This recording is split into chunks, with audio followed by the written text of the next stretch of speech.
Can you all see my full screen? My Yes. slides in full screen? Okay, perfect. Well, thank you everyone for joining us. My name is Alvaro Morales. I work as a psychologist at Fundación Ayudame Vivir. We're located in El Salvador. We are the only pediatric oncology unit in our country. We are a 21,000 square kilometers country, so we're a very small country. We receive every year about 200 new cases of pediatric cancer. Today, because I know this is a case discussion, I would like to share a case of management of separation anxiety on a 10-year-old male patient diagnosed with acute lymphoblastic leukemia. Oops, sorry, I think just left. Yes. Now, just before we go ahead, I just want to let everyone know that guardians have granted written permission to share this case. More than that, when I spoke to the patient's parents, they were very happy that their case was going to be presented. And the kid himself, when he realized, he was very happy, he was very thankful. And he said that he was very proud of himself for all he has accomplished during this process. So we have, just to let everyone know that we have permission and I have no conflict of interest. So because I know this is being recorded, I'm just gonna let you with this question. If someone in the meeting wants to participate, how often do you see patients having a hard time separating from their caregivers? For instance, when they have to go to do some paperwork or just go eat.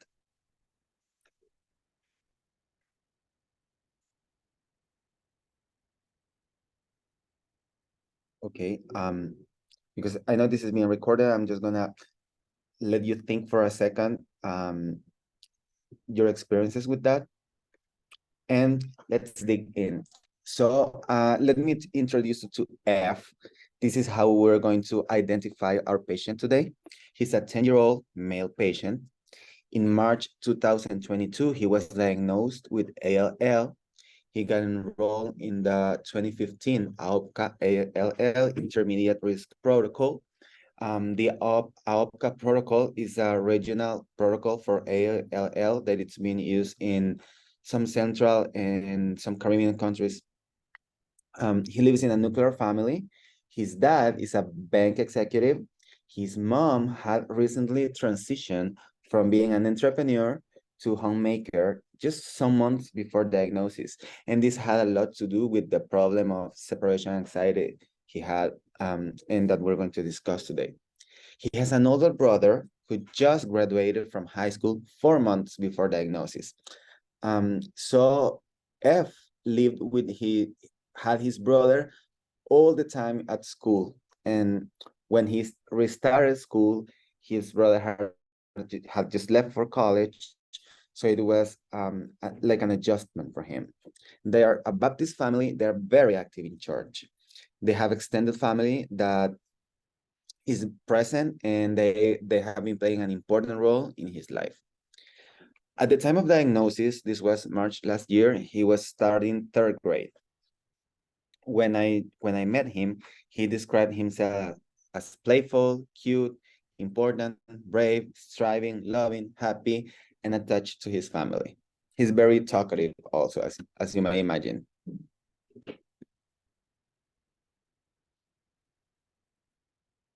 So some problem description. At home, he needed to be always in the company of someone. It didn't matter if it was the dog or his brother or his mom, but he needed always someone by his side.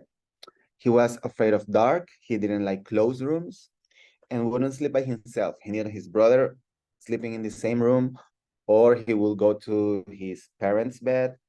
And of course, this caused a lot of disruption in family routines. And bear in mind that this was before diagnosis. When after diagnosis, we met him, and at the ward, we noticed that he was afraid to go to the bathroom. He didn't go to the bathroom by himself. He wouldn't allow his mom to leave him alone without leaving someone else. Usually, who was left caring for him was his older brother or his dad, but there had to be always someone in the room.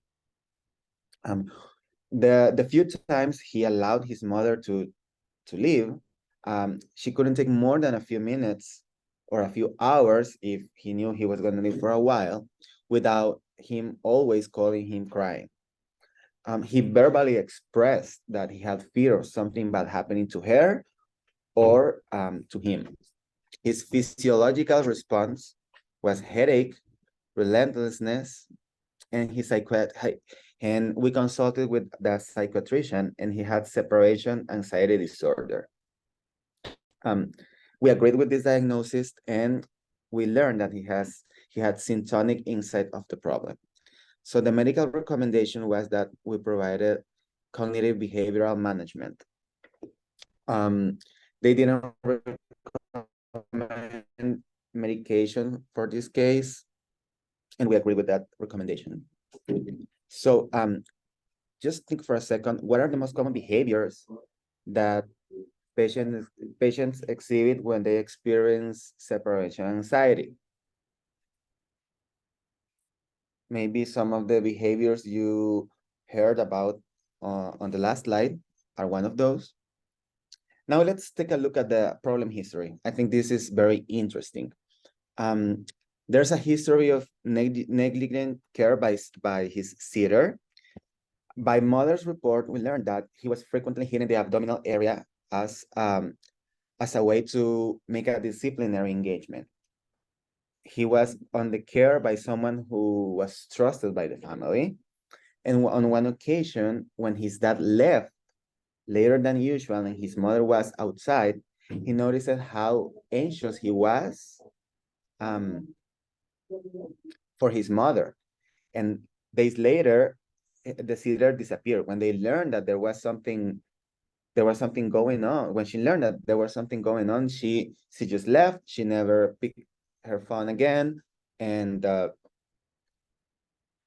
they never heard about her. But from his testimony, he was being hit in the abdominal area as a disciplinary engagement. Some church members reported that he was crying more often than usual at the church school. And since that episode, his mom reported that he went from being an extrovert and loving child to a silent and overly attached kid. His mom also recognizes that sometimes she can be anxious and overprotective, and there's no history of reported sexual abuse. His older brother recently graduated from high school, and he used to look for his brother whenever he got anxious, but he didn't have him at school when they restarted the year. So this could have worsened the situation. So what do you know about separation anxiety disorder? We all have heard about this, and we know that it's very common in children and adolescents. So let's take a little overview just to make sense of what we're talking about. So when a child, for instance, has separation anxiety disorder, there's an excessive fear or anxiety about separation from those individuals whom the person is really attached. So we can recurrent excessive distress, and this was related to being separated. He was not that afraid of being at the ward or being sick or even dying. He was worried about being away from his mom or his dad or his brother. He refused to go to sleep without being near someone. His brother always needed to be with him. He had recurrent nightmares about separation. He had symptoms. He had headache, and he also, as I expressed, he got overly stressed. He had some, the symptoms were not transcendent, and that he had this problem for months now before diagnosis, and this is not accounted by another disorder. And a negative impairment on personal, family, social, and educational areas of functioning. As, as I told you before, he had problems at school because he always would go to his brother, but now that he didn't have his brother at school, he was calming down. And when he was at the hospital, he was extremely anxious. So this is a little functional analysis we did for all of those who never heard about this as a resource to summarize all the informations we have. So we have some background that can explain how the situation originated. For instance, we have history of negligent care by his sitter. We have separation from older brother at the educational institution, and he had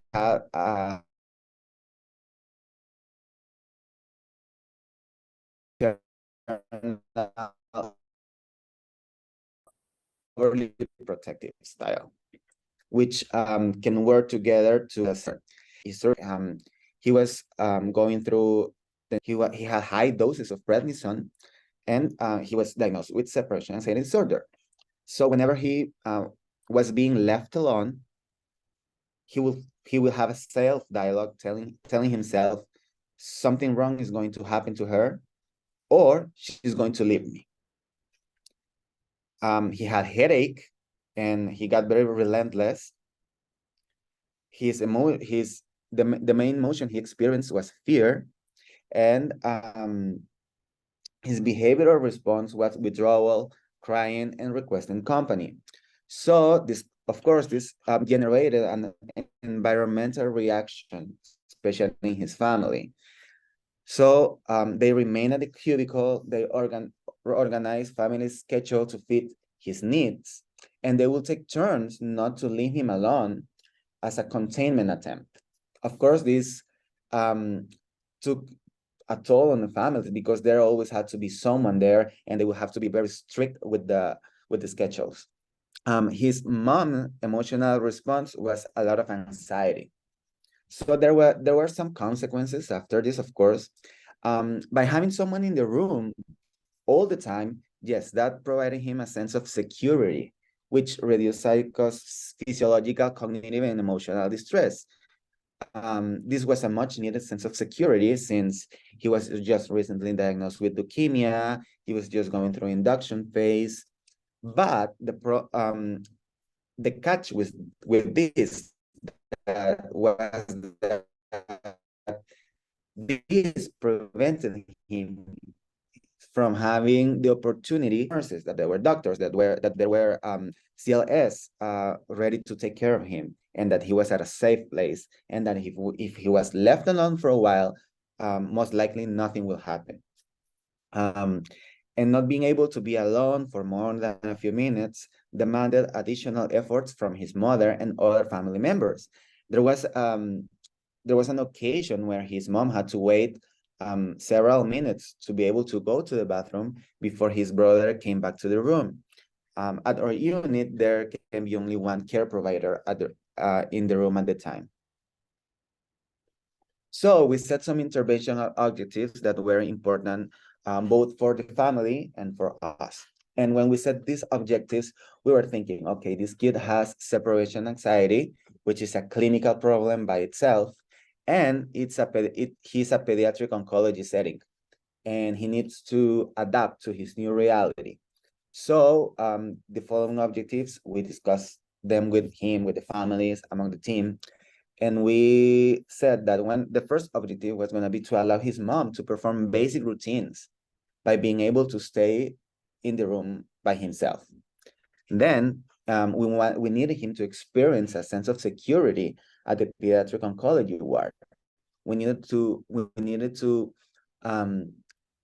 let him know that he was that we were part of his team and we were taking care of him, and that we wouldn't allow nothing bad to happen. We wanted to promote healthy coping mechanism when left alone, and we were expecting him to return to his normal routine as much as possible. And this is what we did. Oops, I'm sorry, I'm sorry. Yes. So with the first objective, to allow his mother to perform basic routines by saying alone in the room, we established with him general independence objectives. We call those objectives like that, and weekly independence objectives. So we used the latter strategy, and we told him that if he didn't feel like he was able to allow his mom to go take a shower at the moment, and redefine every Friday different goals. So this is an example of an objective ladder we made. We draw several of these ladders. This was the first one, and this was more general. So the first step was going to be allow his mom to go to the bathroom and get some clothes at the locker. The second was going to be allow his mom to go get her food, which will take her more time because he was at a building. The third objective was going to be overcome fear of darkness and being alone while dark. And his fourth objective was going to be rejoin online classes and do his schoolwork while at the hospital. The second objective was to experience a sense of security at the pediatric oncology ward. So we worked with some cognitive restructuring. We used an analogy called My Little Playful Friend that we invented. So we told him that, of course, he had thoughts that were scaring him. Like there was a friend telling him something, a little and playful friend that was telling him that something wrong was going to happen to him. But he could question his friend, and he could realize that in fact he was at a safe place. And we taught him to look at the evidence. We taught him to look at the past and learn that he was at a safe place.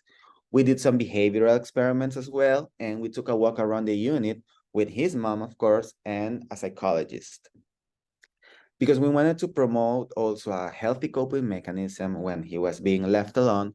We also did behavioral experiments for him to realize that if he was left alone doing something else that was meaningful or interesting for him, he was going to be okay. And we wanted him to return to his normal routine as much as possible. So our strategy was helping him attend online classes, and we did some ongoing parental training, helping his mom and his dad and his brother how to manage. This is how he evolved. So for the first objective, to allow his mom to perform basic routines by staying alone in his room, and we established these general and weekly independence goals. This is how he evolved. He had some ups and downs, of course, like every case. And 2 weeks after our first intervention, he finally allowed his mom to go to the bathroom alone. That was that was a great milestone. He had continuous improvement during the induction phase, which takes about a month.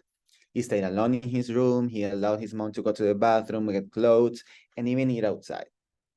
He established specific independence objectives with timeframes, which was important for us because we couldn't leave him just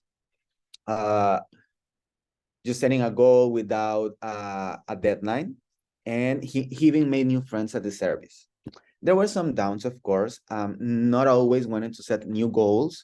So we established Friday was the day we were going to set goals. And there were some Fridays that he didn't want to set new goals. Goals were not always attained at the established time frame. There was always this occasion that we said, okay, you're going to have 2 or 3 more days.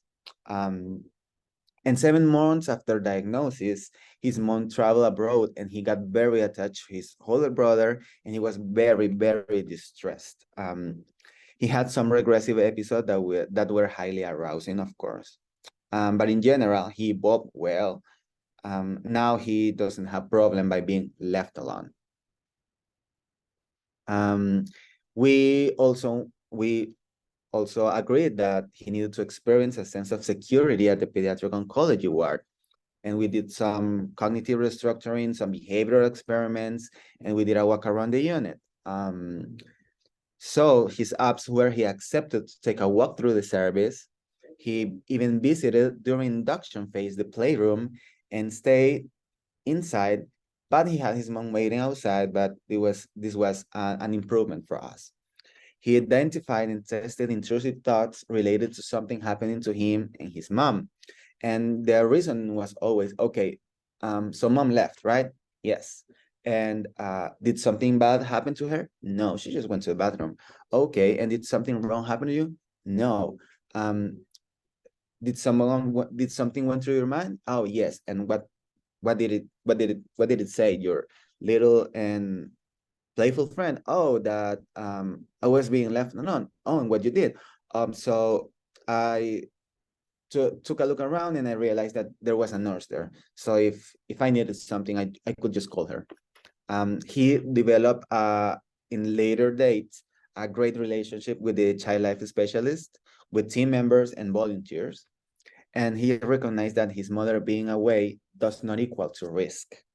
And he told his mom that she could travel 1.5 years after diagnosis. And this was actually last year that last week, sorry, that when we were talking about his improvements, he said, you know what, my mom wants to go visit my grandma on November, and I told her that she could go. And so we were very happy for him. He was very proud of himself. When there was a change of treatment area, because we have two different areas at the same hospital complex, and within the same team, he had some regression. So there was this occasion when he was at the new cubicle, and he didn't want his mom to leave, even if he had just spent a month alone in her leave. We wanted to promote healthy coping mechanism when left alone. So we did some behavioral experiments.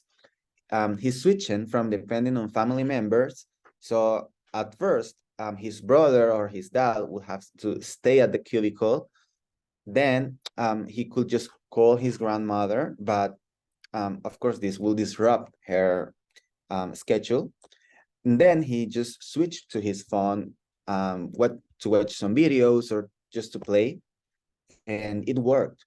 He could stay alone without calling someone, without being someone there, just getting entertained. He joined the preteens group for socializations. We have a group for socializations here at our center, and he used thought stopping. This is a cognitive behavioral strategy that you teach the child to identify the thoughts that were distressing and to just say to himself, stop. Of course, not always cope well or as expected. And sometimes he just needed his mom or his brother to be nearby. But in general, he learned to cope very well. The fourth objective was to return to his normal routine as much as possible. And there were two strategies here: attend online classes and ongoing parental training.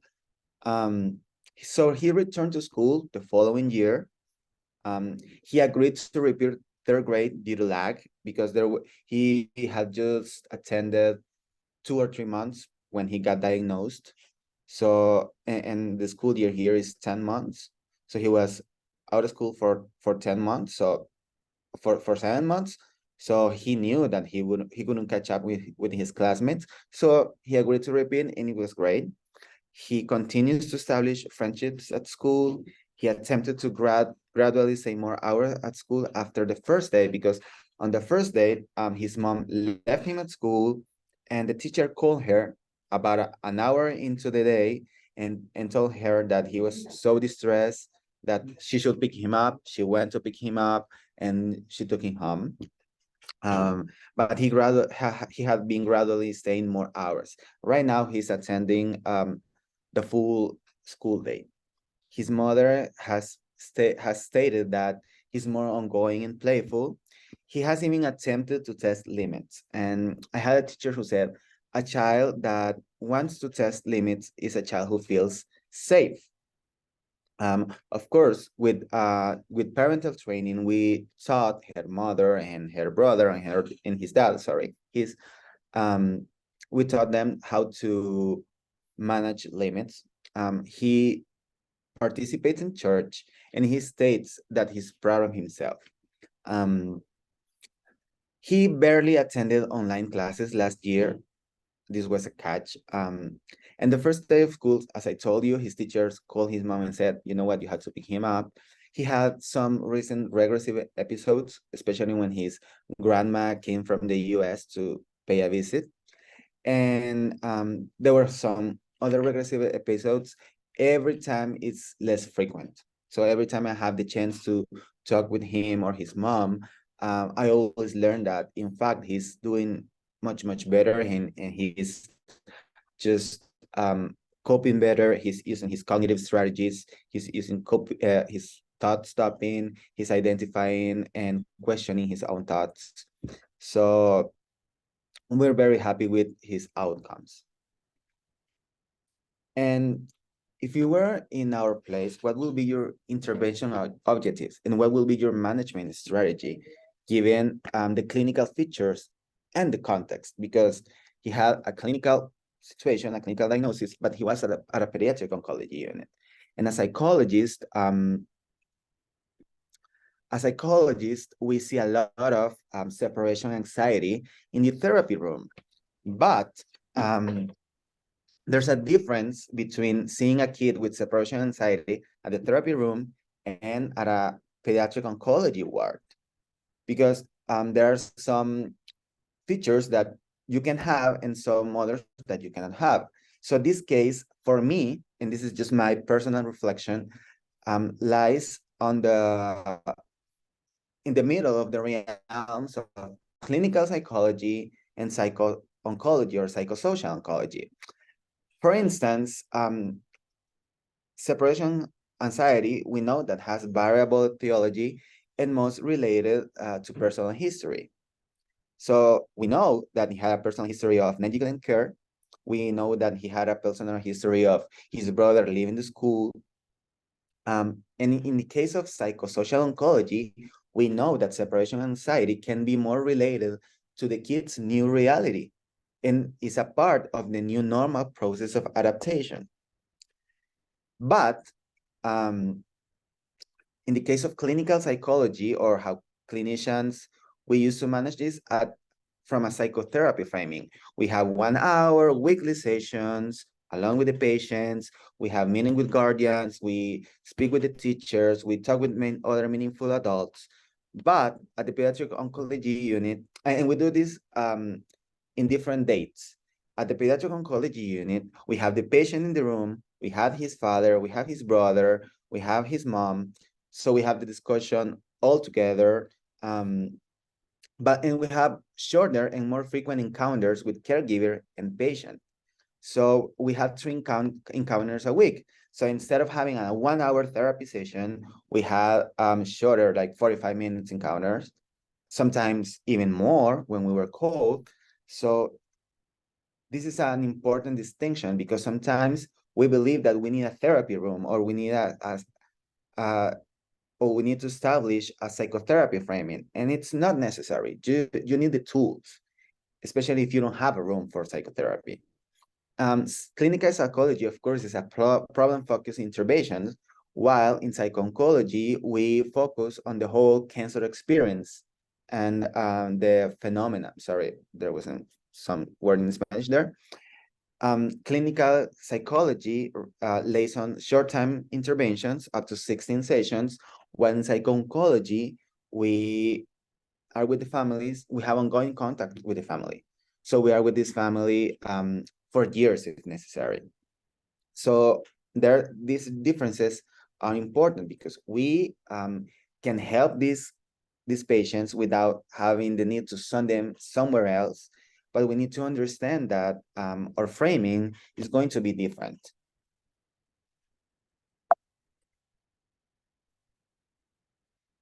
So just as a conclusion, children with cancer, they can experience separation anxiety disorder due to their new reality or prior personal history. Separation anxiety disorder can exacerbate initial distress after a cancer diagnosis. In this case, he was not that worried about the cancer diagnosis itself, but he was more worried about being left alone. We believe that cognitive behavioral management can potentially produce favorable outcomes among children with cancer. We know that cognitive behavioral management has shown to be effective in many anxiety-related disorders, and you don't need strict therapeutical framing for working with a kid with separation anxiety. You don't need a psychotherapy room. You may want it. You may, if you have it, that's great, of course, but you can do it in the cubicle. And you can do it real time with the CLS. Cognitive behavioral management can take place at the unit. And we should include components aimed to returning to normalcy and adaptation to cancer treatment. So we're not just focusing on separation anxiety itself, but when you're working with children with cancer that present with these clinical features, it's important to include a cancer-related or treatment-related component. And an immediate response is necessary to prevent future behavioral and emotional problems, because our team was very worried that what was going to happen if this kid, for example, went to ICU. And here in El Salvador, parents can only visit patients in the ICU 2 hours a day. So if this were to happen, he was going to be very distressed. And there was very, we were very worried about this situation, of course, because we didn't want him to cause more distress than the treatment itself was causing. This is it. This is my little contribution, and I just hope I just hope that you could have learned something from this and learn that you can do this at the unit. You don't need a therapy room, and this can happen as an ongoing intervention. So yes, thank you.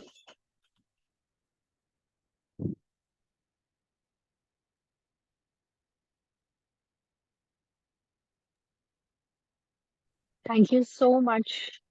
This was a really, really very nice and very insightful session, and I could genuinely relate with the case because even we encounter such cases very often